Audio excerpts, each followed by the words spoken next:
Hey, Fanboy Nation.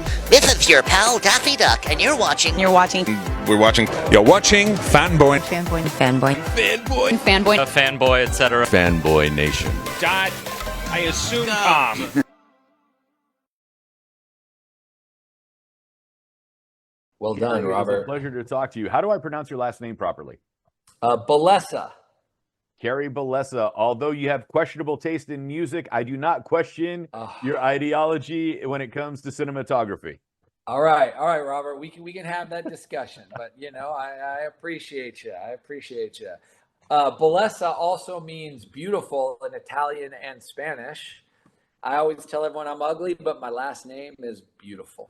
Yeah, I've seen your wife. You've done very well in living up to the last name and giving her your surname. Yeah, she definitely is Bellessa, but I'm behind the camera, if you can tell. I'm a behind the camera guy.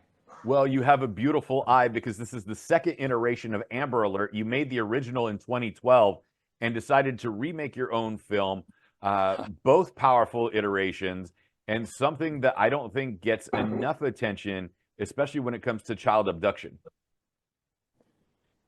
I am with you. It is a film and for entertainment, but I have 3 kids, and this is my worst nightmare. I'm not worried about Freddy Krueger or Jason or this is my horror film, to be honest with you. Well, it is intense and it is horrifying. I mean, the fact that a mother and daughter are sitting there arguing about parental skills, and then out of nowhere, the eldest daughter goes missing, and now all hell breaks loose. Yep. Yeah. I mean, it's sad that we even have to think about this in a society. There's individuals and monsters like this.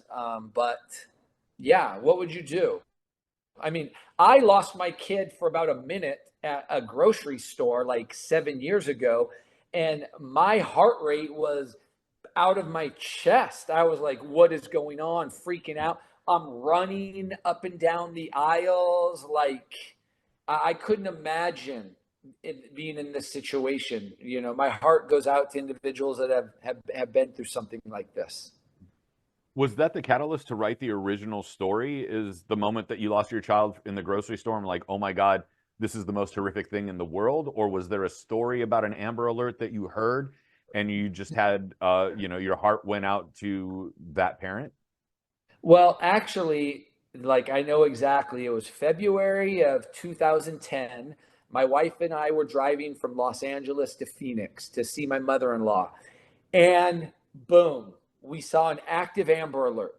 It said the make of the car. It had the license plate. And that like high alert, those break your heart. I remember gripping the wheel and asking Summer, I was like, do we have a bat in the back of the car? Because we're going to find this car, run it off the road, and we're going to save this kid. And she started saying, well, okay, I like the idea, but is that safe? I was like, what do you mean safe? We're heroes. We're doing this. And we had this 1.5 hour long discussion of what would you legitimately do?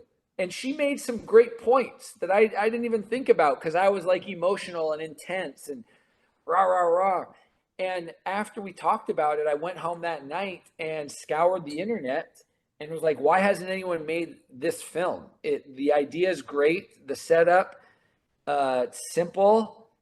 And then from there, it all started. Right. And the notion of being, it being a citizen's arrest and what would you do in this situation is extremely powerful. But then you also have to worry about if you run them off the road, what happens to the child? Is the child buckled in? Is the child safe? What happens to the child's safety and everything Exactly. else? Do they have a gun? Various levels of personal endangerment, child endangerment, and everything exactly. else that goes along with it. Is it the right car? A lot of people don't think because they are embarrassed. Is this already, is there a kid in the back? Like, there's so many, I think, ranges of emotions that I liked exploring. And I really like just having 2 ordinary run-of-the-mill people just in this extraordinary situation and kind of, what would you do? I don't think there's a right or wrong answer, but everyone I talk to has an opinion about it. And some are, I am more of the aggressor, and my partner in crime, Josh, who I wrote it with, is very different. I call the cops, I go home. That's interesting. So it's been nice to like just hear how people would tackle this situation. Well, you and Josh Oram wrote the first iteration and had the film released in 2012, and here we are a dozen years later with your own remake, and it's a different take. It's not a group of friends, it's a rideshare situation. What was the catalyst to shift the story and to do your own remake and update it a dozen years later? Well, this was always the film I wanted to tell. I got out of school, I was waiting for Spielberg to call me and give me $40 million, have El Chivo was going to shoot it. Everyone in the business was going to love and adore it. What? No one called me and no one gave me money. So, we had like $5,000 in our bank account. My wife had to convince me to make it found footage. At the time, like paranormal was popular. And so Josh and I kind of tailored it to, we wrote a treatment, and it just kind of, within a couple months we were making it. And so my wife, who produces all my films, who is a heck of a lot smarter than I am, had a great idea that why don't we do this? And so we always knew, we didn't know what would happen with it, but we always knew that this is the film that we wanted to make, So we wrote the script like over 10 years ago and have been trying to get it made. There's been different iterations. It's been optioned. It's been, we'll make it, but we don't want you involved. All of these things until I was fortunate enough to get it to Lionsgate, who believed in me and helped us get it made. And the film comes out the week of September 27th. Like you said, this is a psychological thriller. This is every parent's worst nightmare, at least one of the top 5. Child illness would be another one, and watching their own children suffer, but this is up there. What has your kids' reactions been to this film in regards to if you've let them see it or if you've had these conversations and what to deal with strangers? Well, my kids always think that, they're kind of like, I don't want to make light about it, but they always like, don't worry, Dad, they're not going to take us. Don't worry, they're not, like they're like overly protective because I think they know about the film and I talk about these things. Now, I don't feel like I'm some helicopter parent because I want them to enjoy life. And I believe that, 99% of people are good. And, I want them to live a life like that and not be scared. But at the same time, we've had talks about, the first 3 hours of an abduction, if you're not found, 97% of those individuals are unfortunately found dead. Like we kick, we scream, we don't, if an adult tells us something that we're uncomfortable with, we don't have to make them happy. We need to look out for ourselves at all times and be loud if they were ever caught in these situations. Paranoia helps us survive. And I think, this institutes a sense of paranoia that opens up a discussion for parents to have with their kids. I believe the film is PG-13.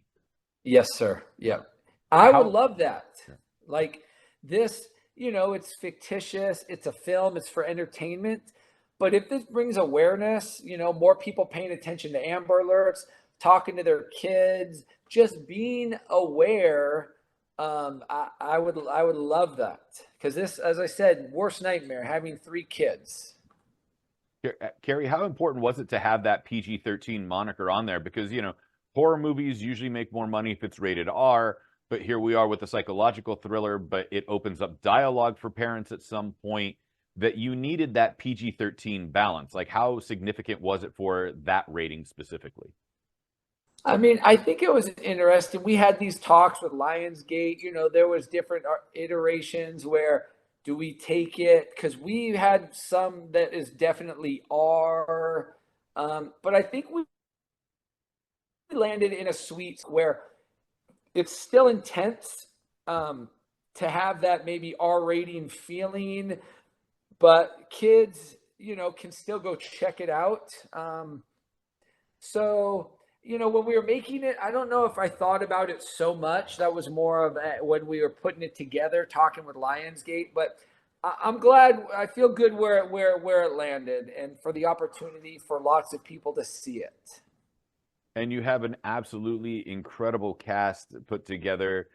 Hayden's phenomenal. Tyler is amazing. Kevin Dunn. Kevin Dunn can just sit there and read the phone book to us, and we're still enthralled. I couldn't believe it when they said that Kevin would do it too, because I'm like a fan, like I know him from stuff, and I mean, even Hayden and Tyler, I was a fan of, like I know all their work. And so, when Summer and I Zoomed with them individually and they understood our vision and our passion, it was awesome. The fact that they signed on, they took a risk on us. And I definitely think it paid off because they elevated the material and made it better than what I could have imagined. And I'm very grateful to all of them for signing on to do this. To make a movie like this is hard in modern times because we have such easy access to cell phones, to easy connectivity. And I like the fact, and this is the only spoiler I'm going to give, is that while they're on this pursuit, they're in drop zone areas and spots where there is no reception, making it more difficult. When we try to make a story like this for modern times, how do we have to take those things into consideration? Because we're making a movie and then people are just gonna be like, oh, well, why don't you just pull out your phone and call the cops or record them on your phone or anything of that sort. Yeah, I mean, we're always writing it. Josh and I were always trying to be very aware of modern times. Like, okay, well, we can't do this. We can do this. And the big thing was we just didn't want her to be Laura Croft Tomb Raider. She couldn't be Angelina Jolie jumping from car to car, and he couldn't be John McClane. So we needed to just base the film in reality of what would you and I do in this situation. And I don't think there's a right or wrong answer. I think it's personal to each person, but I want people to watch it. And, you guys go to Denny's after and talk about what you would or wouldn't have done. I find that kind of exciting. We always have those what if moments, and we always picture ourselves the hero. And then sometimes we are, and then oftentimes we're just the bystander. What would you tell to the bystander in a situation like this? That's a good question, because I always feel like I would do anything. My partner in crime, Josh, he's the opposite, who's like, I would make a call and then I would be out for safety. I just think that being aware of our surroundings is great, and just looking out, the world right now is a little divisive. I just want everyone to get along, and 99% of people are good. Let's look, like, community is so important. If you see something out of the ordinary, if it's a car in your front yard that you don't know, tap on the window. If it's a kid at a supermarket looking for mom, like, let's just all collectively show a little more humanity and love and compassion towards one another.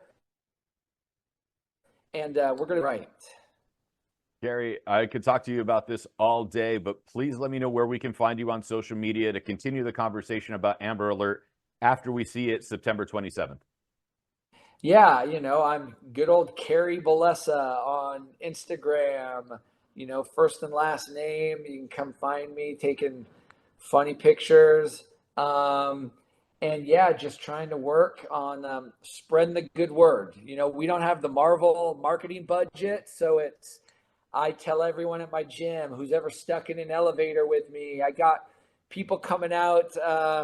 My favorite quick trip gas station, everyone's coming. People like you who are helping us spread the good word. It's you not only have to make something really good, but if people don't know about it, they'll never see it. So I appreciate you helping us out. Kerry, thank you for making such a great film. Unfortunately, we're out of time. Next time we talk, we'll tease each other about our musical tastes. But right now, Amber Alert, September 27th. This is a must-watch film to have a discussion with your kids.